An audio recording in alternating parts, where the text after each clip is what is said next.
Now, a separate thing that we wanted to talk about as well that before the show we had discussed that you have a lot of knowledge of is sports betting. Right. Sports betting in the Mafia in general, I guess. You guys, Right. I know both of you have experiences with that. What, I guess I'll just let you take it away. How involved was the Mafia with sports betting? What's the relationship? How did it work? It's huge. I mean, from his generation to mine, it's really never changed. Just the way they do it. They had offices where they'd physically have to write it down and do everything, where to ours, it's on the computers now. Basically, it is one of the biggest incomes they have. You're talking about the guy I work for had a multi-million-dollar gambling operation where I don't want to get into it, he even had like celebrities betting with him. You know what I mean? Like, it was that big. So it took any action. Some small offices might cap their parlays or cap things, and for our operation, he was not capping anything. He was letting you do bet and everything you wanted.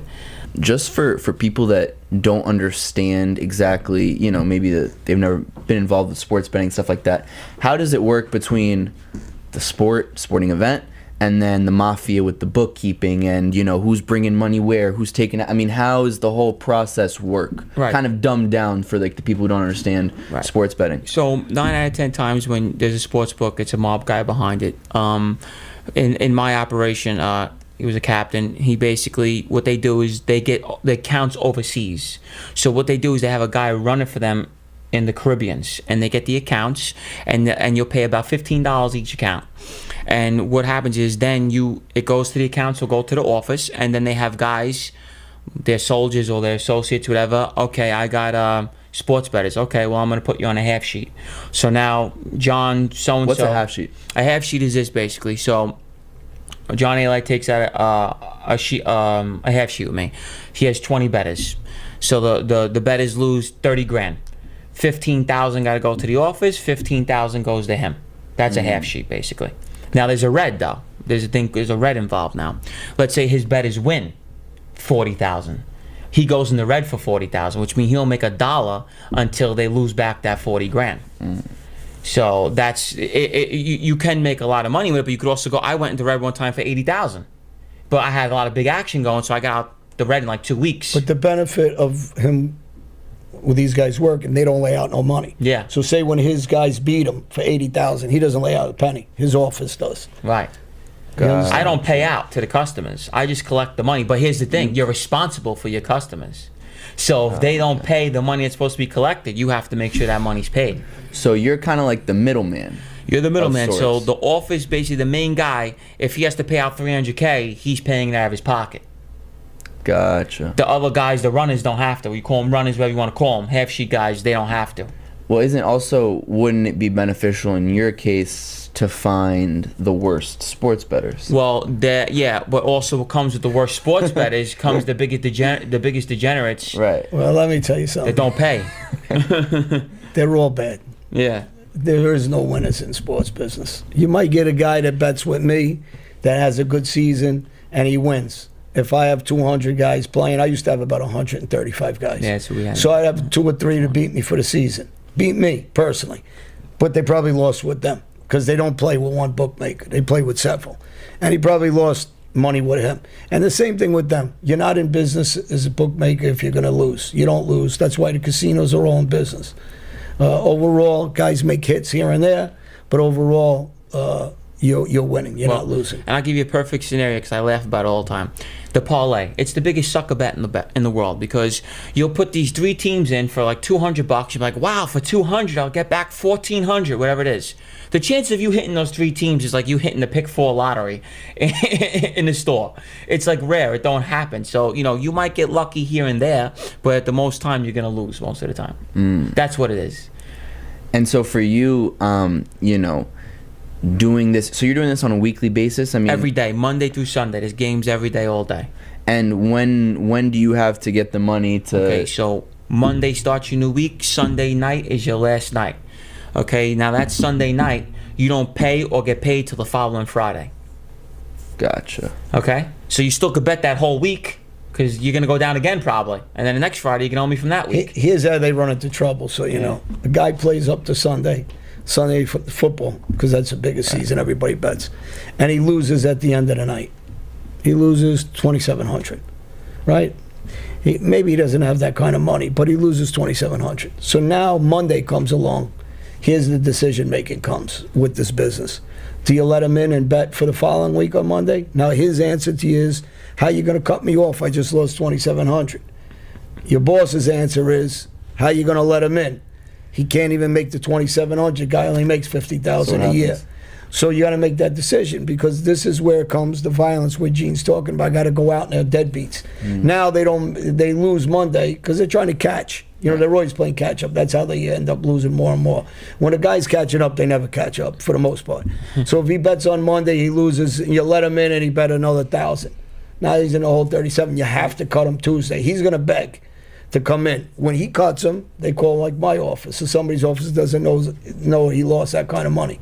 And this is how these guys run into trouble in the gambling business. And you want something funny, because he's so right. When I was younger, just in the game, I looked up to Ronnie G and Vinny. Ronnie G, I was with him all the time, so he actually messed with my head, because when I was learning how to do it and everything, I brought him the money. I said, oh, this guy didn't pay me, he's short, whatever. He looks at me, he goes, you can't collect your money? He goes, go get a fucking 9-to-5 job then. He goes, handle that.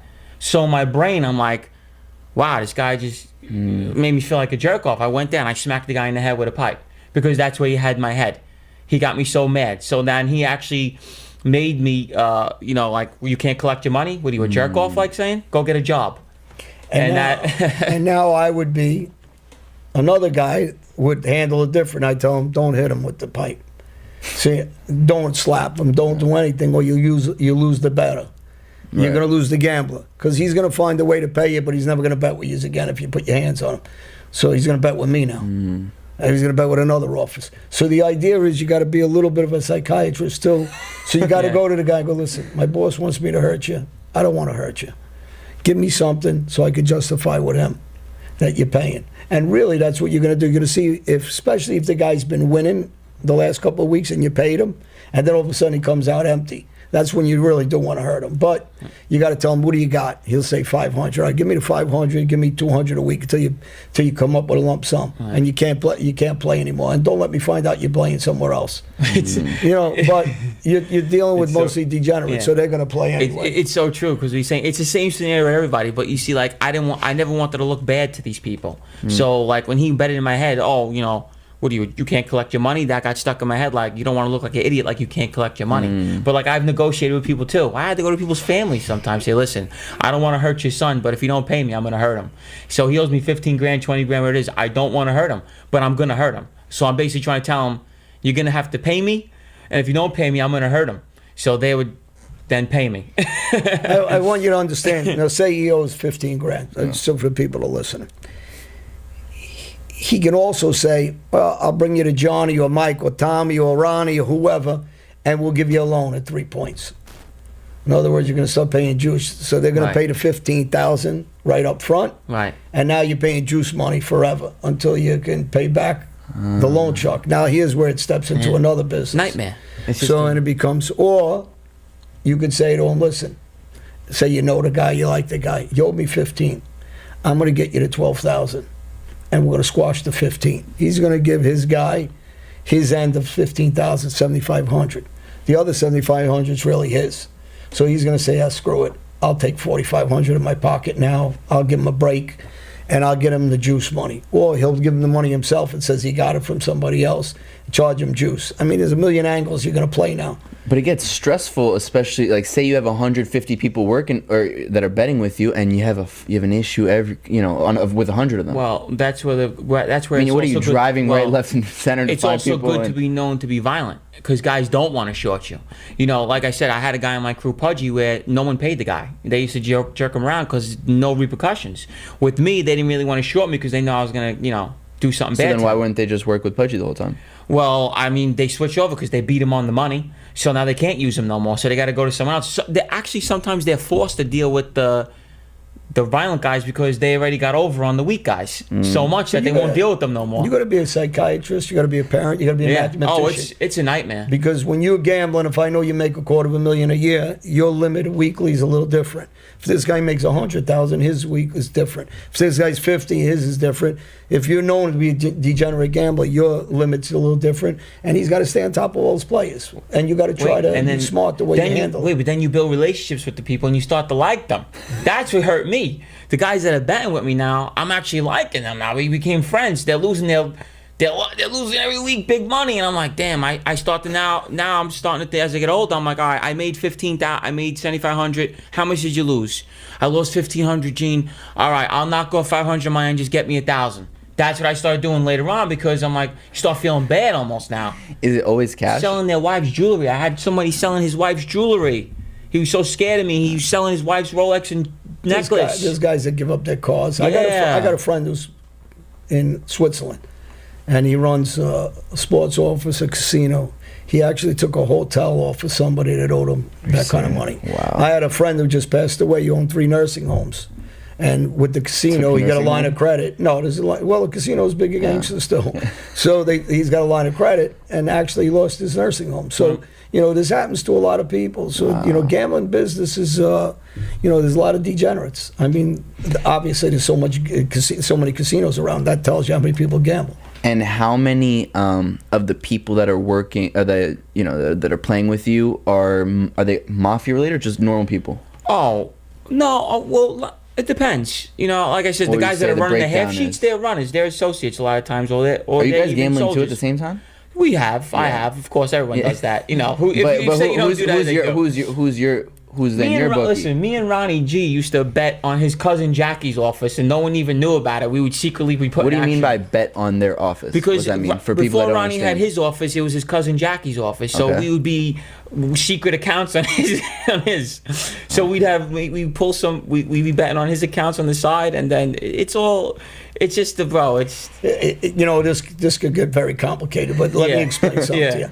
You eat pizza at one place. Right. Yeah. There's 10 pizzerias in this area, right? Okay. Right. So you got 10 pizza places. Our guys are betting with us, and our line is, say, the Giants 2 points, right? So maybe the guy down the block, Gino's Pizza, his line is 4 points for some reason. So we're going to hedge all our bets over to him because we're getting 4 points. We catch a middle. We beat our players and we beat him because of a 2 point spread. Right. I mean, it gets very complicated. We could go all over the place with this to really make you understand it.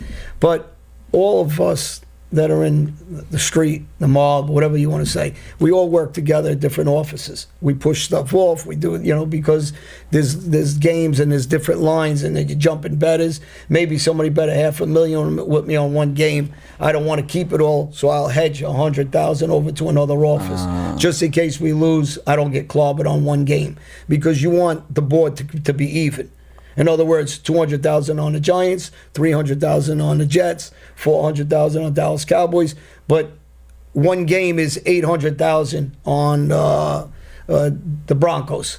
You don't want that one game to determine your day's money or your week's money. So you get rid of 400,000. You keep it balanced with the rest I guess, of the for people, it's to spread it out so that you're never too high. You got to be a mathematician because if you spread it out properly, you'll never lose. Right. And also, you never want the guy that does the straight bets. You always want the guy that bets the whole board. Oh, I want this team, parlays, reverses. You never want that guy that says, all right, I want $1,000 on that team. And when you watch that guy, he knows what he's doing. Because when a guy takes one game a day and he tries to hit you, I've seen it done. They'll win 3, 4, 5,000 a week on you, and they take one game. They'll study for the day. They'll pick one game. You get the maniacs that put in 5-team parlays. This, that. They never win. They never win. You got AliteSports.com, right? My company. Okay. You got guys that sit in my office all day with computers, right? And they are guys that know the business and give you a little edge of who to bet. And people call us and they ask for the game. So like he's saying, they're sharp guys. They're called handicappers. Yeah. Right? And they'll follow college basketball. They're experts at it. They'll pick 1 or 2 games. They'll check to see if your line is weak. In other words, it's supposed to be 3 points and you got it at 1.5. They'll clobber you. But the guy that bets 10 and 15 games a day, bets the whole board, you know what the odds are to hit all 15 of those games or 10 games? It's very difficult. So the more games they bet, and when they bet a 2-team reverse, they need both games. If they had a 3-team parlay, they need all three. It's very hard. The odds are going down and down and down. That's why the payment goes up on those. You get more money on those.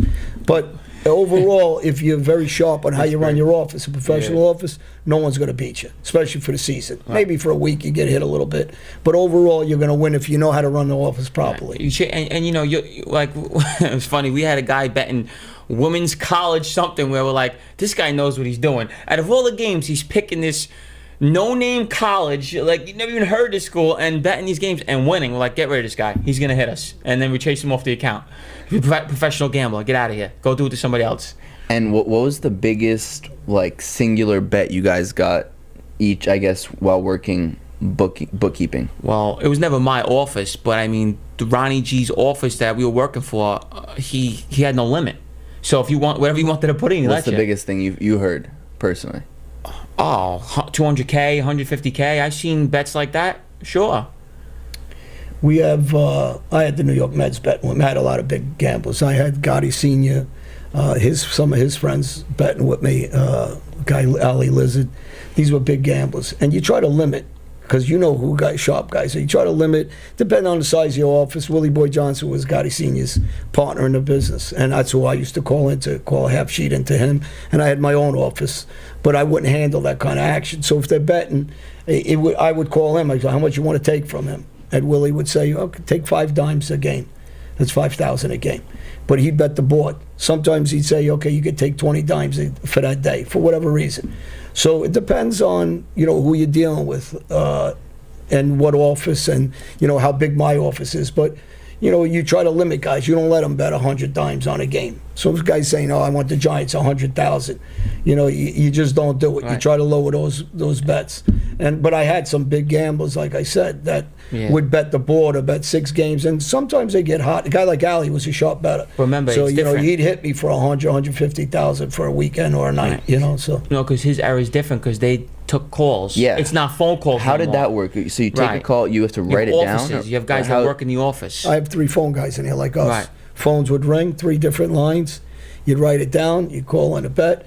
We had a main office. We'd call in for the lines because the lines would change depending on where all the numbers went. That's why I said you got to really know what you're doing. So we ran a good operation. We had now Vegas it's easy lines. With the internet and everything. Well, you got the internet, but still you got to have sharp lines because if you're not sharp and you got a sharp guy that's a good handicapper. I had 2 guys out of Atlantic City. This guy Frank and his 2 sisters were in wheelchairs, and all they did was handicap all day. And they worked with me, and they were phenomenal. Actually, 2 girls that were really phenomenal. And Frank was a big better too. So, it just depends. It's like anything else. Right. You improve your office as you go. And we had several locations. So we'd run the phones here and it would call forward to another location. So if the cops came to knock our door in, they'd come in. We also had burners. So we take our paperwork, just throw it, and it automatically goes on fire. So we have different tactics at the same time. The recordings, our tapes would go on. We could put them on fire so they couldn't get them. But, over the years, things change. Right. They go overseas now. Because if I told you, I want a 10-time reverse, you look at me like you have no clue what I'm telling you. You have to even know. If I wrote down baseball bets like they used to write it, you think I'm writing Chinese to you. You don't even understand it because you have to learn how to write. Baseball's very hard when you write it down. So guys that in the office, they gotta know what they're doing. I want a 200-time box reverse. You look at me and go, what is that? You don't have a clue. I know that. We know that stuff because we're taught that stuff. You have no idea what that is. I can tell you what single bets, parlays, right. and round robins. I can tell you that, but reverse is gone. You probably don't know what a reverse is. I don't know what a reverse is. Right, reverse was a big thing back then. They don't even have that no more. What was a reverse? It's a lot different. It's like a parlay, but here's the thing: if you lose one side, I can't even explain it to you. We need more time to explain it. So another time, all right? It's bigger money though. It's bigger money. And so, other question for you. I think this stuff is fascinating. But so you said you had New York Mets players playing with you. Now, does that make you? Are they allowed to? Do you allow them to bet on their own games? The New York Mets, actually, they only bet on their own games. They didn't bet against themselves ever. So then, why would you take their money if they know they can affect the outcome? Like if they're They never affected the outcome. They actually, the one thing I said about the Mets when they were gambling with us, and I said it back then, and there was a Keith Hernandez check that came out in the newspapers, when all the shit hit the fan, and I said the guys actually took their own side, never tried to bet against themselves. Okay.